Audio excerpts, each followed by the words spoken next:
हकीकत न्यूज़ के chief executive वजीर अहमद मेहर की रिपोर्ट के मुताबिक पाकिस्तान पीपल्स पार्टी के रुकन कौमी असम्बली हाजी मलिक शाह गोरकेज ने बोलान में जाफर एक्सप्रेस पर दहशतगर्दों के हमले की शदीद मजम्मत की है। उन्होंने कहा कि यह हमला न सिर्फ बलूचिस्तान की अवाम की जिंदगियों के लिए खतरा बनने की कोशिश है बल्कि पूरे मुल्क के अमन व सुकून को सबूताज करने की भी मजमूम साजिश है। उन्होंने कहा दहशत गर्दी की ये कार्रवाइयाँ किसी सूरत काबिल बर्दाश्त नहीं।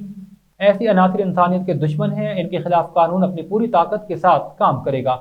MNA हाजी मलिक शाह ने बलूचिस्तान की अवाम की अमन पसंदी का जिक्र करते हुए कहा कि इन्होंने हमेशा अमन की हिमायत की है। ऐसी घिनौनी कार्रवाइयाँ बलूचिस्तान के अमन की अलामत को मुतासिर नहीं कर सकते। बुज़दिल दहशतगर्द सिर्फ खौफ फैलाना चाहता है। इसके बावजूद हम अपनी कौम के अज़्म और रुहबे वतन को मज़ीद मुस्तहकम करेंगे। उन्होंने हुकूमत बलूचिस्तान और सिक्योरिटी इदारों से मुतालबा किया कि हमले में मुलव्विस अनासिर को फौरी तौर पर गिरफ्तार करके कैफिर किरदार तक पहुँचाया जाए ताकि आइंदा किसी को इस घिनौनी कार्रवाई की जुर्रत न हो।